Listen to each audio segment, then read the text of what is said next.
Hey, everybody, welcome back to Contest Prep University. I'm Joe Klemczewski with Adam Atkinson. Our last episode, we did a feature segment on the current state of coaching.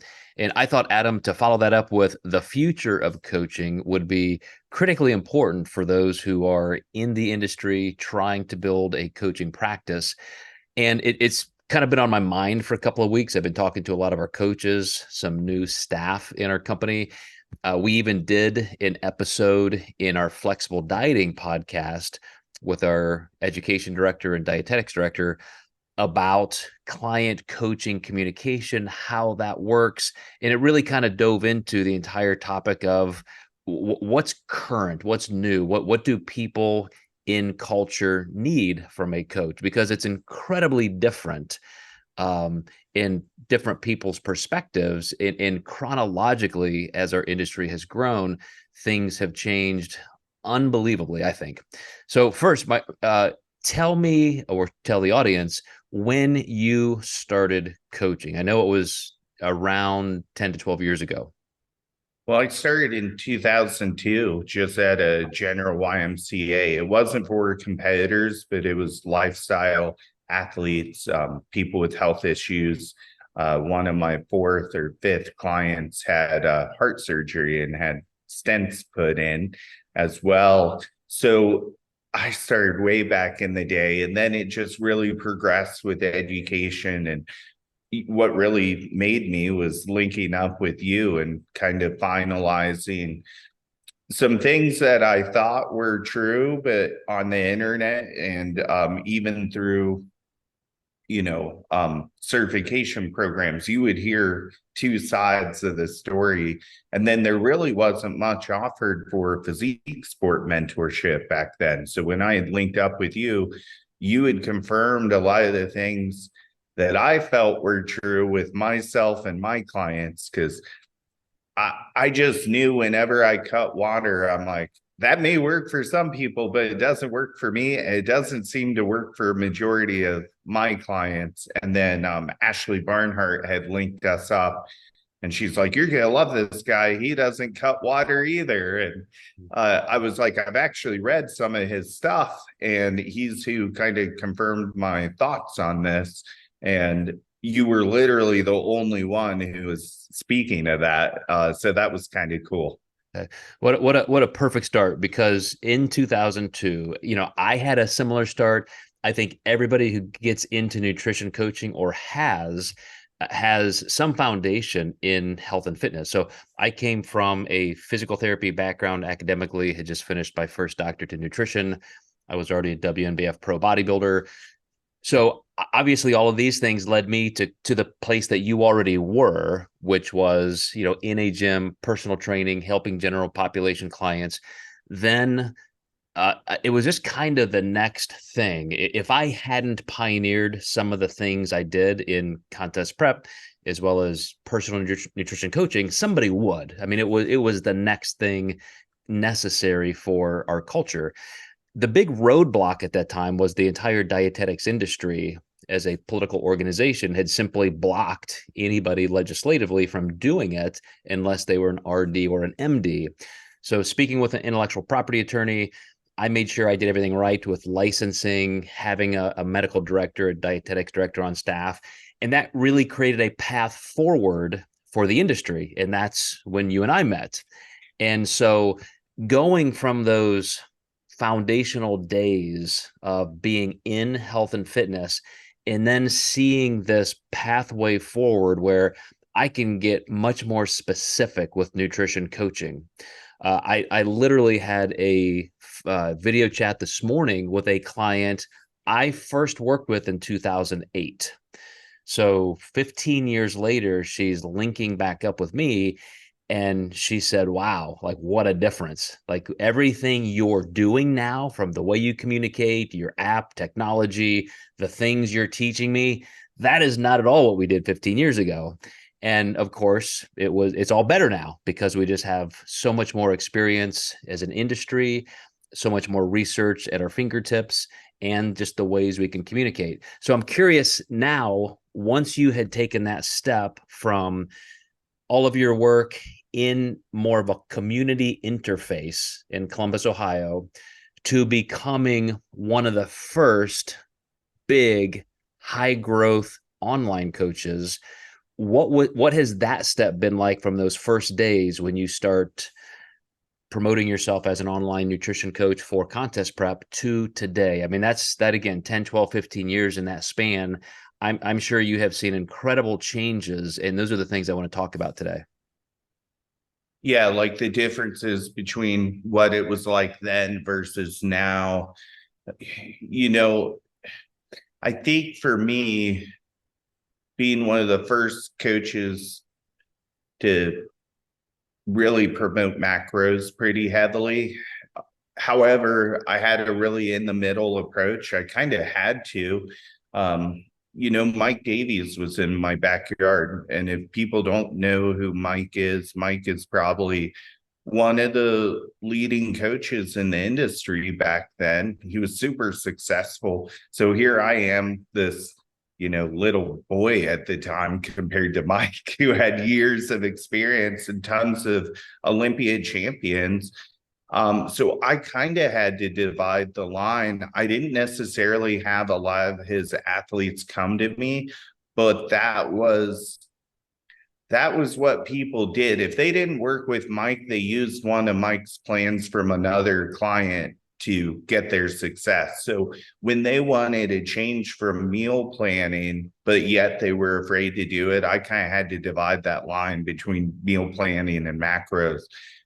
But selling myself as a macro coach online was brand new to a lot of people and scary for some. Some were ready to dive in. And I think most were ready to dive in. Locally, it was a little difficult because Mike was the king of kind of meal plans. So this was so opposite of what anyone else in the area was doing. So for me to survive, I had to do online coaching because people weren't as open-minded to come to macros. So I had to get my people out of state, bring them in state. And this is how we kind of started encompassing people and bringing them into our home to stay a weekend and come to a show and compete.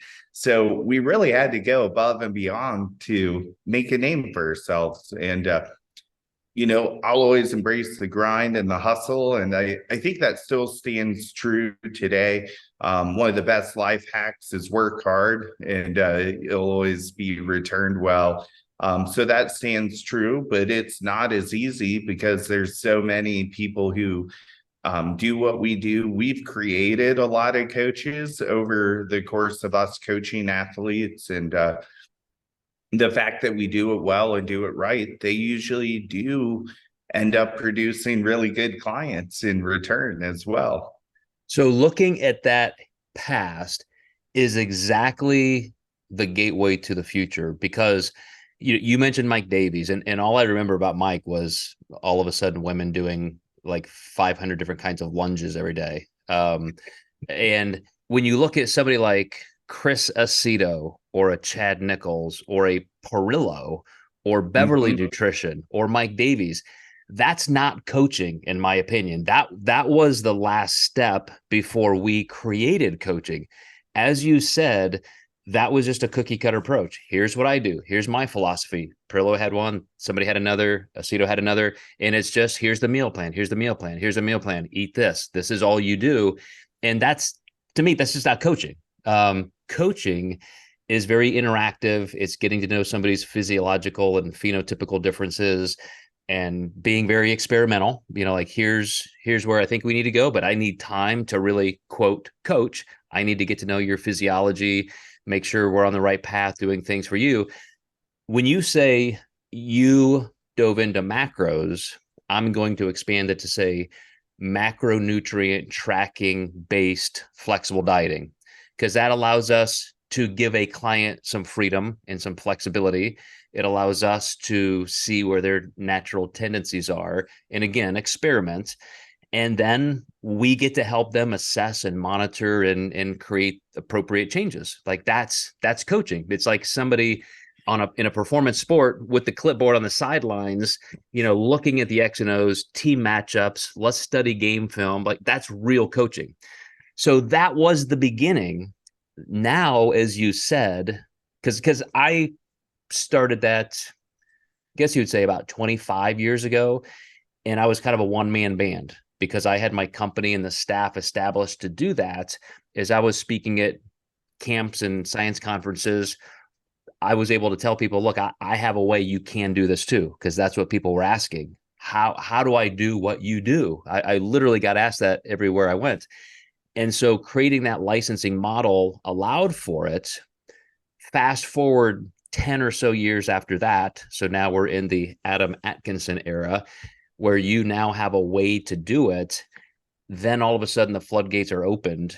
And now tens of thousands, if not hundreds of thousands of people are coaches, and they're trying to build businesses in an environment where it is incredibly crowded and competitive. So you said it perfectly that you had to find a way to differentiate yourself. What am I going to do different and better that can provide viability for a literal company? I want this to be my career. How can I do that? It is way, way harder for coaches today because everybody in their own town is a coach. You're on social media, on the internet, trying to get noticed. And I mean, good luck. If you don't have a massive audience already, you've got to build that from the ground up. So if you could tell coaches, because I do even want to get into what this means for clients, like what clients should expect from coaches. How do they know they have a good coach? That sort of thing. What would you tell new coaches? Like, look, I want our industry to succeed. I know you're going to reach clients. I can't necessarily. I want everybody to have a good enough piece of the pie. What is their path into the future? What do they have to do? Yeah, I think one of the biggest things is being individualized and learning about the people that you're working with. And I think one thing that'll separate a good coach from a bad coach is your ability to connect with people.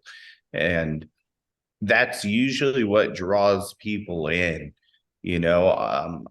I saw a video the other day, a competitive team against my team, very successful team. And one of the videos they captured was a girl running off stage who had gotten her pro card and hugging her coach. And I was like, man, I've had hundreds of those moments, but I've never caught it on film. But what a great sales pitch. I'm immediately sold by seeing that, so having that relationship with your clients and that authenticity that's consistent, it sells and it creates great relationship. You really have to go all in. People will say, don't take it personal if you lose people. It's personal trading. It is personal. And I've gotten through waves where I was all in, and then I was like, you know what? I got hurt a couple times. I'm going to be just a little more reserved. And I found, you know what? I'd rather go all in and lose versus be a little bit hesitant and deserve to lose. So don't be afraid to put your heart out there. Also, try not to take it personal, but do realize it's a personal relationship and you're going to have to accept some hard losses here and there by going all in. And that's just the reality of the business. You said enough there that may be like everything a coach needs to know. First of all, I also had a conversation today with one of our FDI Professional Coach Association coaches, and he has moved to a new place. He's kind of rebuilding a little bit his own coaching practice. And so we were going over the nuts and bolts, A to Z. This is what you need to do from square one. And I said exactly what you just did. It's on the online side, you have to have the ability to capture those moments, like you said. But I want to back up a step and tell new coaches or coaches struggling to make it. You do have your community, your local community. That's a resource pool. You also have online. They're both incredibly viable and important. But you always have to ask yourself, as you mentioned, Adam, how am I getting noticed? How am I creating relationships? How am I connecting with people?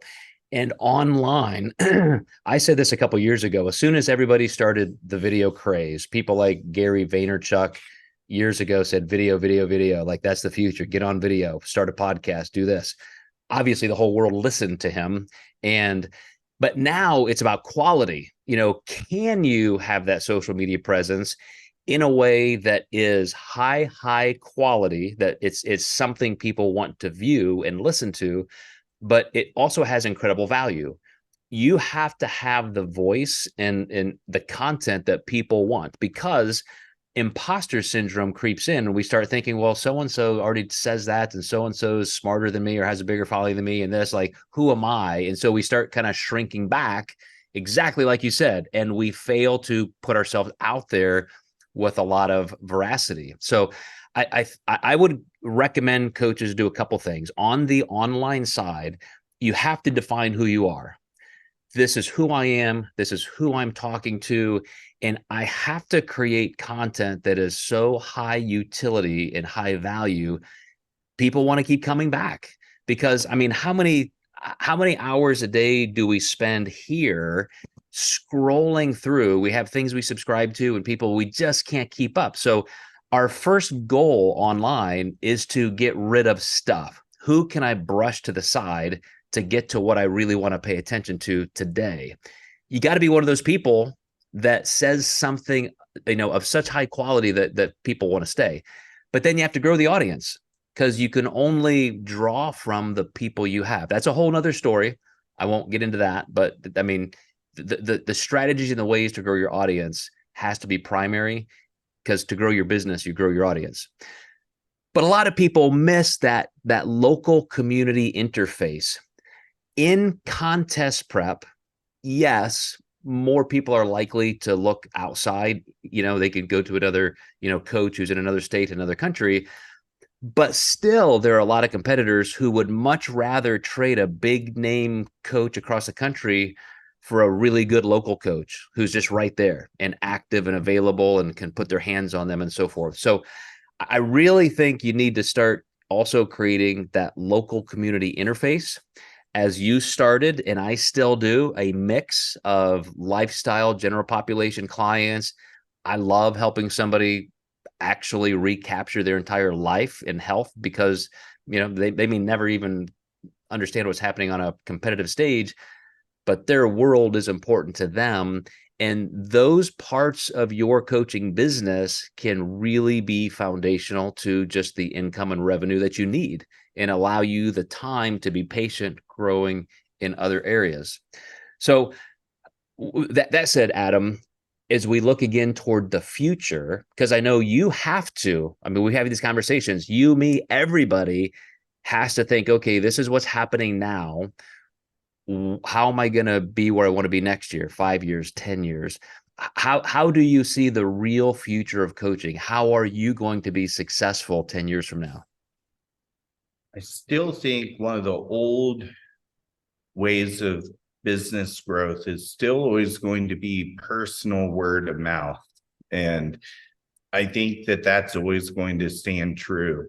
And even with technology, a lot of people are realizing how fake social media is. Now there's a new website out where you can be completely anonymous and make reviews, called Reddit. So, which is basically a bunch of coaches bashing coaches they hate, acting like they were previous clients. So there's no authenticity to that, or no proof of what really happened, or it's a lot of speculation. So I think it really comes down to word of mouth and personal experience. So if you truly are a good coach, I think your flag will always sail. Mm-hmm. One of my big things, and it helps because I've been around so long, I've been in the same community for a long time, and that is that I'm also doing a lot of collaborative things. It's not just me trying to fight the system and get mine. It's who can I work with? Who can I help? Who needs my skills, and I can help funnel business their ways. It's tangential business alignment. And so I think that's incredibly important, that a new or newish coach doesn't just think, okay, business to consumer. I have to just try to, grab a new client where I can. How many inquiries am I getting per week or per month? And, how are my clients doing?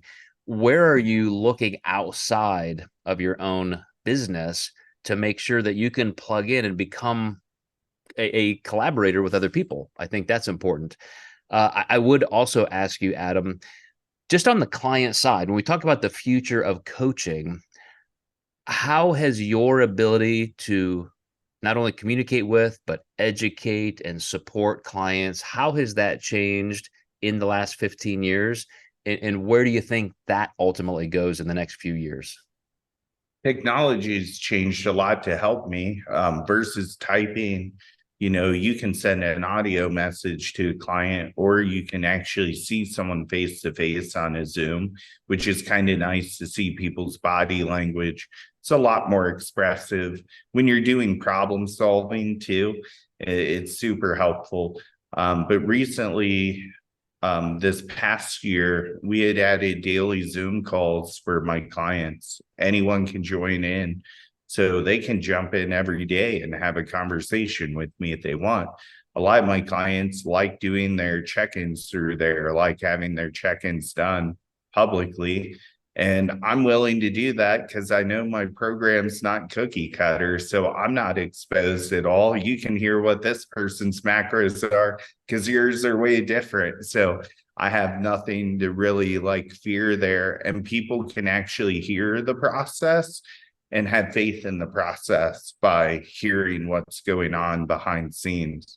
Mhm. What do you think the next 2, 3, 5 years looks like? What are things that you see culturally perhaps changing, making even more important for a coach to be aware of in terms of client service and connection?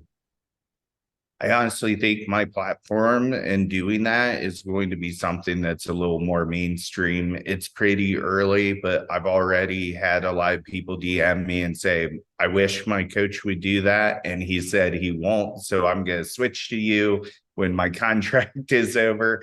And I've had people say, my coach actually added this because of you. So I do think that it's kind of the new macros per se, and it's kind of catching on. And I think the flexibility of online coaching and the schedule is great, but I do think that that's going to kind of separate clients and to go different directions if they can have a coach, even if they're not local, online, that's willing to set aside time to talk to you every day. I think that's a huge difference. And especially publicly making the changes, you really put your neck out there. So I guarantee the coaches that are just sending the same meal plan to everyone, they're not going to allow that to happen. So evolve or die. It's funny you say that because another coach of mine I was speaking to this week, I use this phrase. First of all, it's because he is a coach. Somebody approached him, kind of trying to poach him. You know how everybody has staff and coaches and so forth who works for them and all that. And and I said, look, first of all, that's normal. Like expect that. But I don't play that game. Like I'm not trying to get somebody else's clients to think I'm a better coach and come over to me. I'm not trying to scoop up coaches from other people. I'm a bit maybe passive in this, maybe secure and confident is another way to say it, but also just ethical. I feel in that old school way, if I'm good enough and I'm doing what I'm doing well, then that will attract people. And that's the end of the story. I'm going to worry about what I do and let the chips fall where they may. With good free enterprise competition, that just forces me to be better than anybody else, which I'm more than happy to take up that task. But here's what I told my coach. I said, because so much communication flies around, like you said, in Reddit, Substacks and so forth, you have to consider the normalization of personal nutrition coaching, contest prep coaching. I don't even have many middle-aged general population people come to me who hasn't already worked with a nutrition coach. Like, it's just so normalized now. So I said, you have to expect that as people see videos of somebody running off the stage and jumping into their coach's arms, and maybe they didn't have a great season, and maybe it was their coach's fault, maybe not, every single client at the end of every single season is a free agent. They're looking, they're shopping, they want to do better next year. So you have to be the person out there with some visibility, again, with the kind of content and the kind of quality in your production, the conscious intent in how you convey information to people has to be so good that when somebody's making that decision, I don't know, should I stay with the same coach or should I switch now that this season's over? You want to be the person that pops into their mind. So again, that kind of competition makes us all better if you're willing to do it, do the work, as you said, get involved in the grind and make sure that's part of how you spend a great deal of your time. So for the clients searching, I would say this, a lot of nuance to this, but just hopping around from coach to coach doesn't necessarily, benefit you, but certainly look for the people who you think you can stay with for a while and learn from. And as I tell my clients all the time, you've been with me for a long time. We've done everything we can. We may be hitting it so well. I know your physiology almost better than you do, that it's a no-brainer. We're going to keep hitting best after best after best. But once in a while, you want to go try something different. I fully endorse my clients to do that. Please go work with somebody else. I can give you a list of people I would recommend who are fantastic. A lot of those clients come back because they realize, it was great where they were, but it was also beneficial to go learn some other things. So again, I'm somebody who looks at the future as that kind of a wide open, every contract expires at the end of every year person. And you have to be ready to be so good that, as you said, Adam, you're earning that word of mouth work.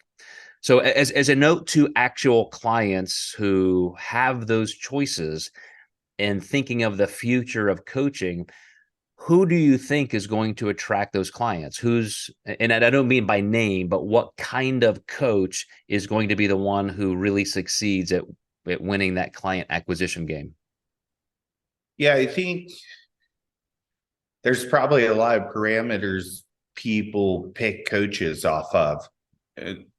It's going to be different per client. Some, if they see someone win 7 pro cards at a show, they're going to be like, that's the guy I'm hiring, or girl, just because they had that much success at one show. And, they may not look into the details of this coach is paying these clients to be on their team, or,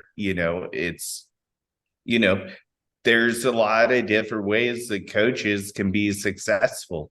And you might get blindsided, not even interview the coach, and then realize you're doing the same exact thing that everyone else was doing. And maybe you don't have the exact genetics that those people had that won with that coach. And that's always the case, right? The genetic variances are going to be way different unless you have a twin. And even then, in those situations, I've seen differences, So I still think there's a type of sales tactics that work, but I do think down the road, it will get exposed as coaching keeps evolving, and people will realize eventually who their best interest is, behind them, and people who are not. Mm-hmm. So again, you're just always a step ahead of me. I'm going to close by springing off what you just said. You reminded me that a staff member this week said, man, Joe, I see it so clearly. You started the whole personal nutrition coaching industry. Everybody followed you. You started a certification agency for nutrition coaching. People followed you. It started copying that. You started doing business mentorship specific for nutrition coaches. Now everybody's a business mentorship coach. And he was kind of like, damn it, why are they doing this? And I'm like, nah, that's perfectly normal. Like, the person who creates something, that's a good thing. The person out front just has to keep recreating, being inventive, and doing things better. And that's what everybody now has to do. That's the responsibility of every coach. How can I be the best for my clients, and then the best so that I can acquire new clients? And I will just close with this. Those of you really trying to succeed, simply look outside of our industry. This is a very normal business cycle. Everything kind of just like evolution, not the phylogenetic tree model, but the grass of a field. Things start sprouting up, and it's more like the grass of a field. All of these coaches are here, and then all of a sudden dominance takes over. Somebody starts becoming more dominant, and then the food chain changes. And so all of a sudden now you have centralization. This is a business concept. So think of Walmart, then Amazon. All of a sudden everybody's going under because they're absorbing all of those small businesses. But then what happens? Everybody starts bucking against the big guys and say, well, they suck. They're not great at service. It's so corporate. They're killing the small guy. And all of a sudden you start getting people looking for that boutique person who can offer better service. So everybody out there starting now, trying to make it, your play is to be so good, so high service, so attentive, so innovative, so creative, so engaged that nobody wants a big name coach where you're just a number. Somebody's got 200, 300, 400 clients. You're not going to get shit from that person, but you've got somebody who's credible and good, who's willing to help you. That's somebody that you can grow with. So again, it makes everybody, in the same place, driven to grow by quality. So anyway, sure. Adam, such good information. It's great to use your career because you were one of the beginning building blocks of that. And I think things are going to keep changing faster and faster and faster. And I'm for better coaches surviving so all clients can have good coaches. And like you said, I think evolution will take care of it. Evolve or die. The bad coaches, won't be around for a while. All right, guys, thanks again for listening and watching Contest Prep University. Adam and I will see you again next time.